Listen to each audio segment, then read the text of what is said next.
¿Qué tan lejos puede llegar la riqueza de quienes operan fuera de la ley? No hablamos de simples delincuentes, sino de líderes que construyeron redes ilegales con estructuras propias de grandes corporaciones.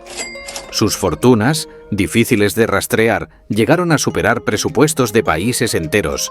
Mientras crecían en las sombras, sus operaciones dejaron huellas de corrupción, miedo e impacto económico. En este video conocerás cómo estas figuras transformaron dinero ilícito en poder, propiedades de lujo y una influencia que cruzaba fronteras. Esta es la historia de los capos más ricos del mundo. Bienvenidos a nuestro canal, el único en todo YouTube diseñado para que te inspires a ser millonario. Dale a me gusta y suscríbete para así tener mejor suerte en tu vida. Número 9. Anthony Fat Tony. Salerno con una fortuna de 600 millones de dólares. Anthony Fat Tony, Salerno, fue identificado como uno de los principales operadores de la familia genovese, una de las organizaciones delictivas más influyentes de Nueva York. Activo especialmente en las décadas de 1970 y 1980, Salerno acumuló una fortuna estimada en 600 millones de dólares, gracias a una compleja red de actividades ilegales documentadas por diversas agencias federales. Se le relacionaba con el manejo de una extensa red de apuestas no autorizadas que abarcaba Manhattan y el Bronx. Estas operaciones, que involucraban desde eventos deportivos hasta juegos clandestinos, movían sumas significativas de dinero cada mes. También se le atribuía la dirección de un sistema de préstamos con intereses extremadamente altos, que colocaban a las personas en situaciones de endeudamiento insostenible. El estilo de vida de Salerno reflejaba el poder económico que llegó a tener. Su residencia en Miami Beach era descrita como opulenta, con acabados en mármol, lámparas de cristal importado y una colección de arte de alto valor. La propiedad contaba con una piscina y un muelle privado que conducía a un yate de gran tamaño, utilizado en viajes por el Caribe. En el estado de Nueva York, poseía una propiedad más discreta pero altamente protegida, donde se organizaban reuniones privadas. Se dice que allí recibía a figuras del ámbito político y empresarial, en encuentros donde predominaban el hermetismo y la exclusividad. Su colección de vehículos incluía autos clásicos estadounidenses, modelos europeos de edición limitada y al menos un automóvil con modificaciones especiales para seguridad y transporte discreto. A pesar del perfil reservado que intentaba mantener, su imagen pública se construyó alrededor de símbolos de estatus: trajes hechos a medida, relojes de lujo, joyería llamativa y una selección de puros cuidadosamente elegidos. También se sabía que era un aficionado a bebidas exclusivas, lo que acentuaba su reputación de refinamiento. En 1986, Salerno fue arrestado y enjuiciado en el proceso federal conocido como La Comisión, que buscó desmantelar las estructuras de liderazgo de las 5 principales familias mafiosas de Nueva York. Fue condenado y pasó el resto de su vida en prisión, falleciendo en 1992. Su caso continúa siendo citado como uno de los ejemplos más emblemáticos del alcance económico y social del crimen organizado en los Estados Unidos. Mientras Fat Tony acumulaba millones en las calles de Nueva York, al otro lado del Atlántico, otro personaje clave del crimen organizado extendía su influencia por Europa. Número 8. Michele Zaza, con una fortuna estimada en 700 millones de dólares. Michele Zaza fue identificado como una figura central dentro de la Camorra, la organización criminal originaria de Nápoles. Proveniente de un entorno marginal, Zaza logró posicionarse como uno de los individuos más influyentes dentro de este entramado ilegal durante las décadas de 1970 y 1980, principalmente a través del contrabando de cigarrillos, una de las actividades más lucrativas del mercado negro europeo en aquel entonces. Se le atribuye el control de una red logística que abarcaba el Mediterráneo, facilitando la entrada de productos ilícitos desde el norte de África hacia distintas zonas de Europa occidental, mediante rutas diseñadas para evadir los controles fronterizos. Con el paso del tiempo, informes policiales y judiciales sugieren que su estructura operativa se diversificó hacia otras actividades no autorizadas, lo que le permitió incrementar de forma exponencial sus ingresos. Su patrimonio, según estimaciones extraoficiales, habría alcanzado los 700 millones de dólares, ubicándolo entre los actores económicos más relevantes del crimen organizado en Italia. Zaza llevaba un estilo de vida marcado por la ostentación. Poseía al menos 3 embarcaciones de gran tamaño, una de ellas valorada en más de 15 millones de dólares, equipada con acabados de lujo y comodidades que reflejaban un alto nivel adquisitivo. En tierra, su cartera de propiedades incluía residencias en Nápoles, villas en la costa amalfitana, un ático en Milán y un castillo restaurado en la Riviera Francesa, todas consideradas inversiones estratégicas para diversificar su fortuna. Además, mantenía vínculos con círculos sociales exclusivos de Italia y Francia. Aunque no era aficionado al deporte, su membresía en clubes privados le daba acceso a espacios donde se relacionaba con banqueros, empresarios y figuras con alto poder de decisión, según reportes de la época. Zaza también era conocido por su alto nivel de gasto personal. Algunos testimonios mencionan desembolsos considerables en casinos del Principado de Mónaco, donde se presentaba acompañado por su equipo de seguridad y asistentes personales, todos ellos cuidadosamente seleccionados.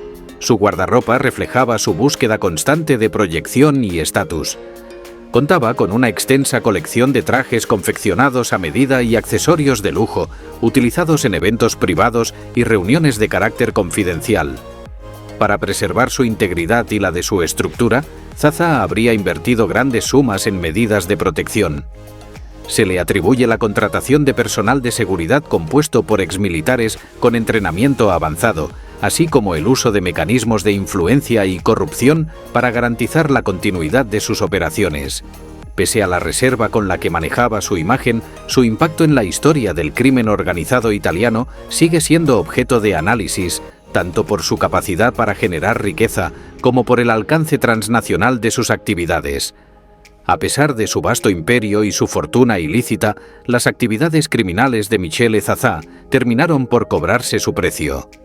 Las autoridades italianas, en estrecha colaboración con agencias internacionales, lanzaron una ofensiva contra su entramado mafioso durante la década de 1980. El capo enfrentó múltiples detenciones y una serie de procesos judiciales que, con el tiempo, llevaron al colapso de su organización. Zaza vivió como un aristócrata alimentado por dinero ilegal, pero el próximo nombre en esta lista no solo ambicionaba riqueza. Su poder transformó ciudades enteras, mientras el miedo y el silencio se convertían en moneda corriente. Número 7.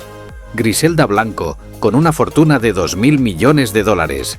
Griselda Blanco fue una de las figuras más impactantes dentro del crimen organizado en América Latina y Estados Unidos. Nacida en Colombia, emigró a Norteamérica y durante los años 70 y 80 estableció una red ilegal que le generó una fortuna estimada en 2.000 millones de dólares. Su actividad se centró en el tráfico de sustancias ilícitas, posicionándola como una operadora de alto nivel en el auge de este mercado. Miami fue el epicentro de sus operaciones. Desde allí gestionaba rutas y contactos con una eficiencia poco común en ese entorno, llegando a mover cientos de kilos al mes. Su ascenso fue tan notorio que se convirtió en una figura temida por rivales y conocida por las autoridades, que durante años intentaron desarticular su estructura. Blanco no buscaba el anonimato. Mostraba su posición a través de propiedades y objetos de lujo. Poseía varias mansiones en el sur de Florida, cada una más sofisticada que la anterior. Su residencia principal tenía suelos de mármol blanco, lámparas de cristal importado y detalles dorados en casi cada rincón. Una piscina con forma del mapa de Colombia reflejaba su orgullo por sus orígenes. Su colección de joyas era impresionante. Diamantes, esmeraldas, collares de diseño exclusivo y una pulsera de platino con su apodo incrustado en gemas formaban parte de su acervo personal. Incluso se decía que poseía un arma decorada con diamantes, más como símbolo que como herramienta. Sus vehículos también eran parte de su identidad pública. En sus garajes destacaban modelos de lujo como Rolls-Royce y Bentley, todos con modificaciones especiales, tapicería personalizada y compartimentos ocultos. Aunque rara vez manejaba personalmente, siempre viajaba con escoltas y choferes de confianza. Blanco también era conocida por gastos personales desmesurados. En una ocasión, organizó una fiesta de cumpleaños para uno de sus hijos que superó el $1.000.000, con entretenimiento internacional, fuegos artificiales y regalos de alto valor. También se le vinculó con la compra de una isla en las Bahamas, utilizada como refugio privado y punto estratégico en caso de emergencia. Pese a sus esfuerzos por mantener el control, las autoridades estadounidenses finalmente lograron arrestarla. Fue condenada y pasó varios años en prisión. Su historia ha sido objeto de múltiples investigaciones, como uno de los casos más notorios del crimen organizado femenino en el siglo XX. Su armario rebosaba de prendas de alta costura, muchas aún con las etiquetas puestas. En más de una ocasión, los atuendos eran usados una sola vez antes de ser descartados. Griselda Blanco contaba con asistentes de compras cuya única tarea era cerrar boutiques exclusivas para que pudiera elegir sin interrupciones ni miradas ajenas. Pero, a pesar de su enorme fortuna y la estructura criminal que construyó, su influencia no duró para siempre. Tras años de operaciones ilegales, las autoridades finalmente desmantelaron su red.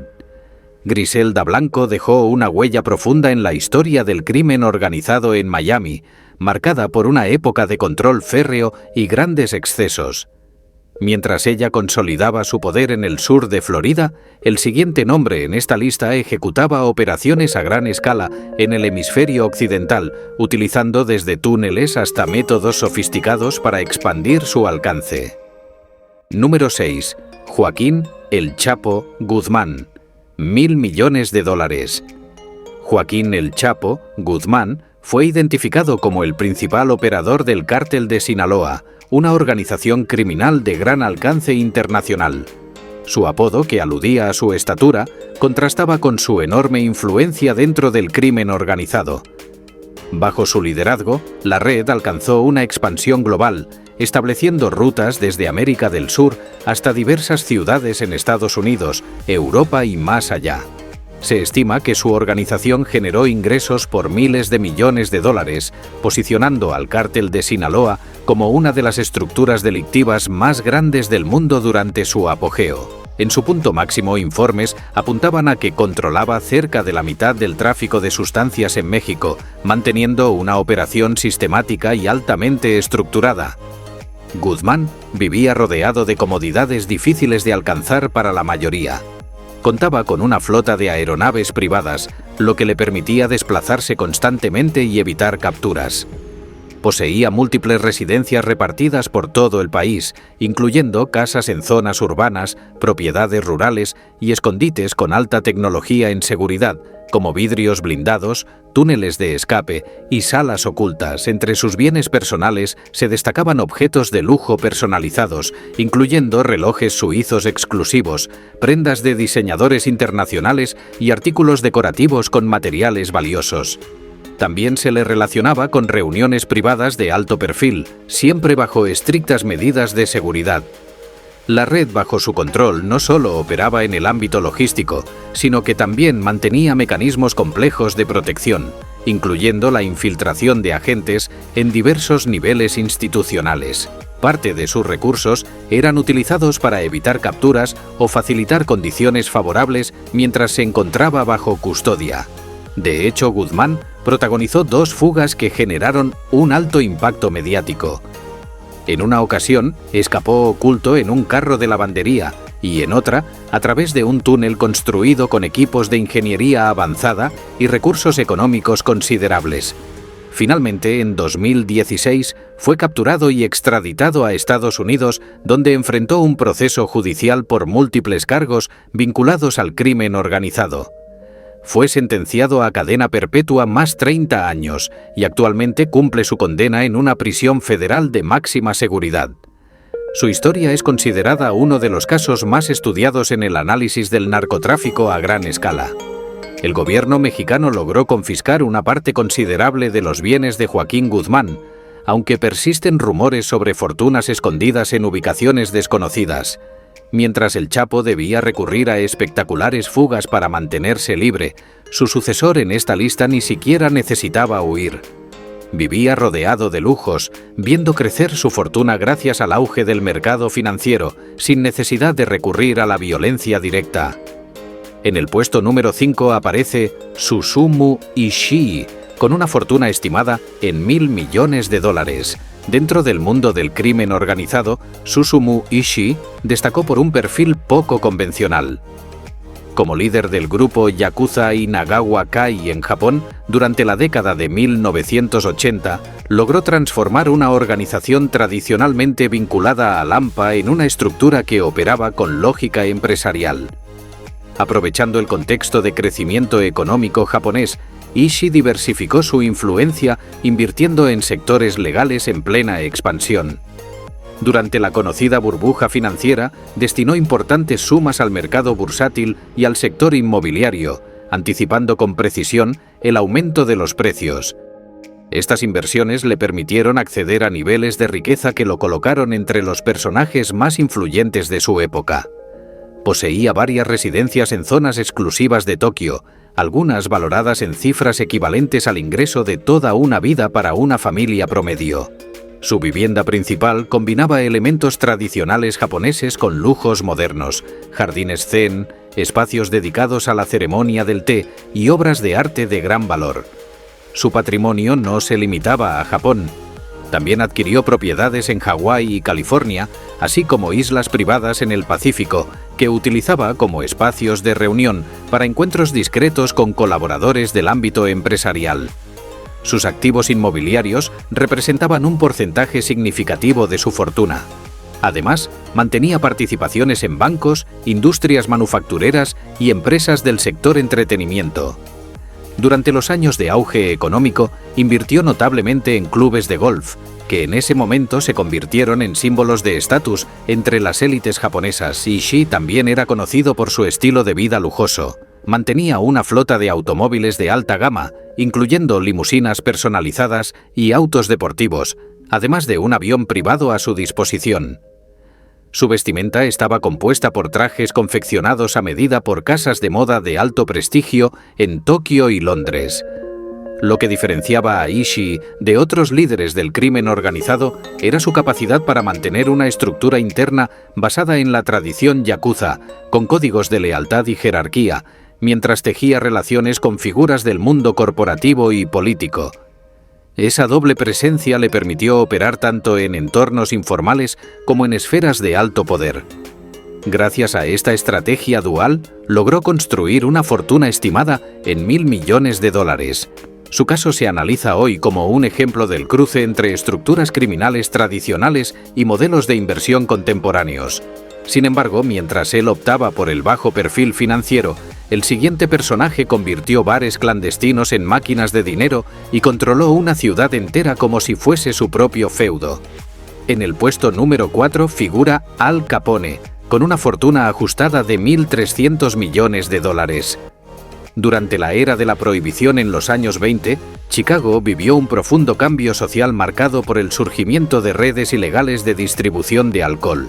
En el centro de esta transformación estuvo Alphonse Gabriel Capone, más conocido como Al Capone o Scarface. Su organización, una de las más activas del periodo, llegó a generar ingresos equivalentes a más de $1.000 millones actuales, mediante el contrabando de licor, el juego clandestino y otras actividades no autorizadas. Mientras gran parte del país se adaptaba a las restricciones impuestas por la ley seca, Capone y su red construyeron una operación logística que introducía licor desde Canadá y abastecía una red de bares ocultos por toda la ciudad. Se estima que gestionaban cerca de 10.000 locales clandestinos, generando más de $100 millones anuales en su momento de mayor expansión. Esa acumulación de capital le permitió adquirir propiedades de alto valor. Su residencia principal, ubicada en Palm Island, Miami Beach, contaba con 7 habitaciones, piscina privada y sistemas de seguridad avanzados para la época. La propiedad no solo era lujosa, sino que estaba diseñada con precauciones defensivas, incluyendo muros reforzados y pasadizos ocultos. En Chicago también contaba con inmuebles clave para la operación de su red. Una de sus ubicaciones más conocidas fue una suite en el Hotel Lexington, utilizada como centro de coordinación. El lugar incluía salas privadas, espacios de reunión y personal de seguridad que operaba de forma continua. Capone también prestaba atención especial a sus vehículos. Poseía varios automóviles modificados con elementos de protección como blindaje y vidrios resistentes. Uno de sus autos más emblemáticos era un Cadillac de 1928 pintado de verde y negro, diseñado para confundirse con vehículos oficiales, facilitando así sus desplazamientos en una ciudad que vivía bajo constante vigilancia. Su vestuario estaba cuidadosamente seleccionado. Vestía trajes confeccionados a medida, corbatas de seda y accesorios que reflejaban su posición económica. Según registros históricos, cada conjunto podía costar el equivalente a varios meses del salario promedio de la época, lo que reforzaba su imagen como figura de influencia. Las reuniones que organizaba eran eventos cuidadosamente planificados, con músicos, comida y bebidas, utilizadas también como espacios de negociación con distintos actores, incluidos funcionarios y figuras relevantes del entorno social y político de la ciudad. A pesar de las múltiples investigaciones que enfrentó, Capone logró construir una imagen pública compleja. Durante los años más duros de la Gran Depresión, financió comedores comunitarios que ofrecían alimentos a personas en situación vulnerable. Ese tipo de acciones contribuyeron a mantener cierta percepción positiva entre algunos sectores de la población, incluso mientras su organización enfrentaba acusaciones por delitos graves que marcaron una etapa crítica en la historia criminal de Estados Unidos. Capone celebró durante la Prohibición como si el mañana nunca llegara, pero el siguiente capo eligió las sombras como refugio. Durante décadas permaneció fuera del radar mientras su fortuna crecía hasta el punto en que las autoridades perdieron completamente su rastro. En el tercer lugar aparece Matteo Messina Denaro, con un patrimonio estimado en 4.000 millones de euros. Entre las colinas de Sicilia, tierra conocida por sus viñedos y paisajes históricos, se ocultó uno de los personajes más buscados por la justicia italiana. Matteo Messina Denaro, originario del pueblo de Castelvetrano, fue una figura clave dentro de la Cosa Nostra, la organización mafiosa siciliana. Proveniente de una familia con vínculos con el crimen organizado, creció bajo una estructura de poder heredada y consolidó su influencia con el paso de los años. Durante la década de los 90, Denaro estuvo involucrado en actividades que generaron conmoción a nivel nacional. En 1993 se le vinculó a una serie de atentados que afectaron monumentos históricos en Roma, Florencia y Milán. Los eventos marcaron un punto de inflexión en la relación entre el Estado italiano y las organizaciones delictivas y colocaron a Denaro en el foco de atención de las autoridades. A lo largo de los años logró construir una red financiera compleja que incluía tanto actividades ilegales como inversiones en sectores legítimos. Su fortuna, estimada en miles de millones de euros, provenía de diversas fuentes, desde prácticas delictivas tradicionales hasta la participación indirecta en empresas de construcción, comercio, turismo y energía renovable. Estas operaciones se desarrollaban en gran parte de la isla y en otras regiones del país. Aunque evitaba la exposición mediática, llevaba un estilo de vida con marcados signos de opulencia. Su colección de automóviles incluía marcas de alta gama como Porsche y Ferrari. En cuanto a propiedades, poseía inmuebles en zonas costeras de Sicilia, apartamentos de lujo en Roma y fincas con estrictas medidas de seguridad. Algunos de sus espacios estaban decorados con obras de arte y mobiliario de alto valor, según informes policiales. También se le conocía por su atención al detalle en cuanto a apariencia. Utilizaba trajes confeccionados a medida, relojes de lujo y accesorios de diseñador. Investigaciones posteriores a su detención revelaron gastos considerables en restaurantes exclusivos y colecciones privadas de vino con valor significativo. Durante más de 30 años logró evadir a las autoridades italianas utilizando estrategias de comunicación cuidadosamente planificadas. Evitaba cualquier tecnología rastreable y se comunicaba mediante notas físicas. Asimismo, habría adoptado múltiples identidades y se sometió a intervenciones estéticas para alterar su apariencia. Finalmente, en enero de 2023, su historia dio un giro definitivo. fue detenido en una clínica médica de Palermo, donde se encontraba bajo tratamiento por una enfermedad grave.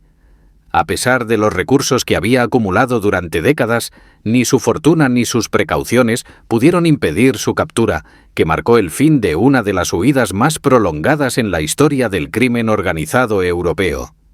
Las autoridades italianas consideran que buena parte de la fortuna de Matteo Messina Denaro sigue sin ser localizada. Se sospecha que está oculta a través de empresas fachada, depósitos secretos y propiedades diseminadas por toda Sicilia. Hoy, mientras cumple condena, su figura se mantiene como una de las más emblemáticas del crimen organizado contemporáneo. Mientras Denaro se movía entre las sombras, acumulando riqueza de forma silenciosa, el siguiente nombre en esta lista no tenía reparos en mostrarse. Dirigía su red con ostentación, llenando titulares y organizando eventos que rivalizaban con producciones cinematográficas. En el puesto número 2 se encuentra Darko Šarić, con una fortuna estimada en 27.000 millones de dólares. Darko Šarić, originario de Serbia, fue señalado durante años como el responsable de encabezar una de las redes de tráfico internacional más complejas de Europa. Según informes de diversas agencias, su estructura se enfocaba en rutas que conectaban América del Sur con Europa, mediante operaciones cuidadosamente planificadas y ejecutadas. Este sistema generó ingresos millonarios, lo que llevó a Šarić a convertirse en uno de los criminales más perseguidos del continente. A diferencia de otros actores del crimen organizado que preferían mantenerse fuera del radar, Šarić adoptó un estilo de vida visible. Poseía propiedades en varios países europeos, entre ellas mansiones frente al mar en Montenegro, apartamentos de lujo en Belgrado y residencias con múltiples comodidades, cines privados, colecciones de arte y sistemas de seguridad de última tecnología. También contaba con una importante colección de vehículos de alta gama. Su flota incluía marcas como Lamborghini, Ferrari y Rolls-Royce, muchos de ellos con modificaciones personalizadas. Se desplazaba en un Bentley blindado para traslados urbanos, mientras que para viajes internacionales utilizaba un jet privado y un yate anclado en el Mediterráneo, ambos registrados a través de empresas asociadas a su red. Su imagen pública era calculada al detalle. Usaba prendas de alta costura, relojes de lujo y complementos de marcas exclusivas. Las reuniones que organizaba en sus propiedades contaban con menús preparados por chefs reconocidos, música en vivo y listas de invitados seleccionadas con precisión.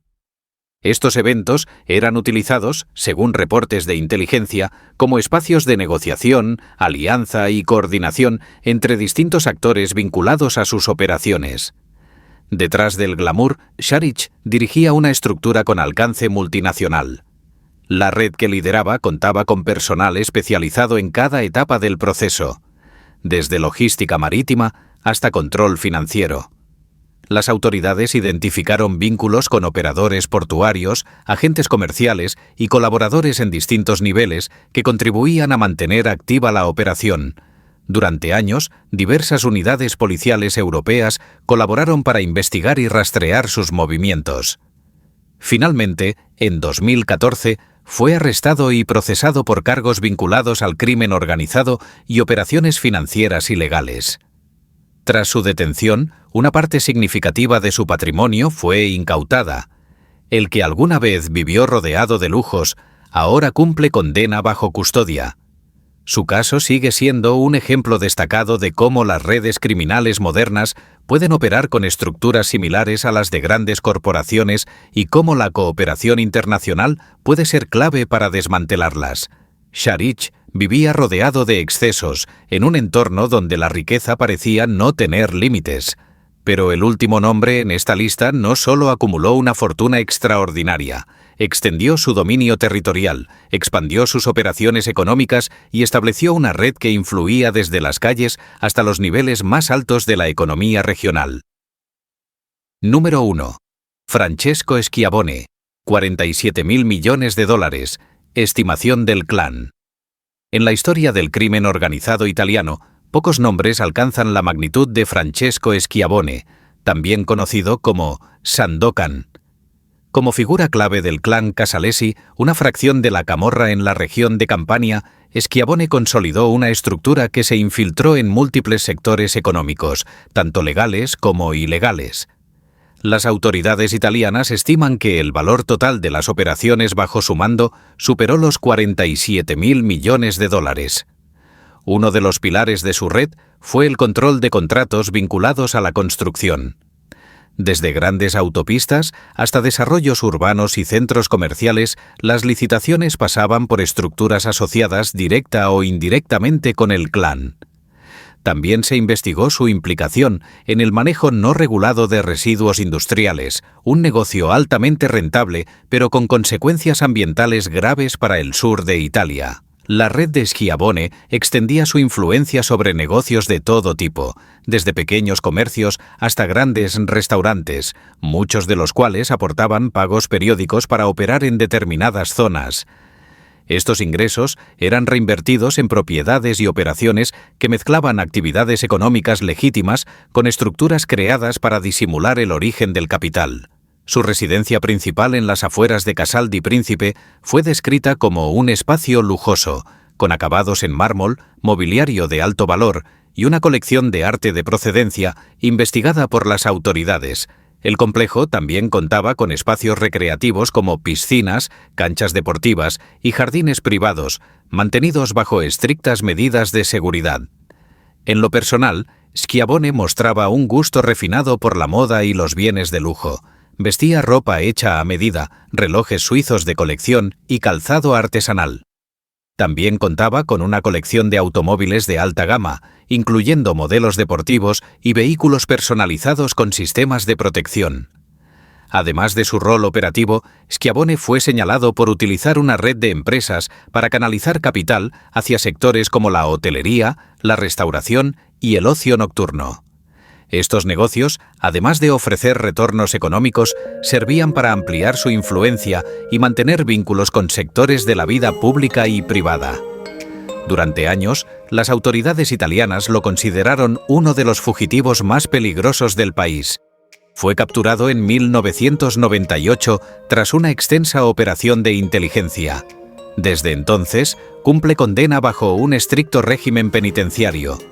Su caso es considerado uno de los más representativos del poder acumulado por redes criminales modernas a través de estructuras económicas complejas y también del alcance de la ley en su lucha contra estas organizaciones. Comenta tu opinión aquí abajo en los comentarios, comparte este vídeo si te han impresionado las inmensas fortunas de estos jefes de la mafia y suscríbete. Nos vemos en el siguiente vídeo. Suscríbete a nuestro canal si quieres tener un estilo de vida millonario. Pulsa aquí para ver el siguiente vídeo de nuestro canal, Vidas Doradas.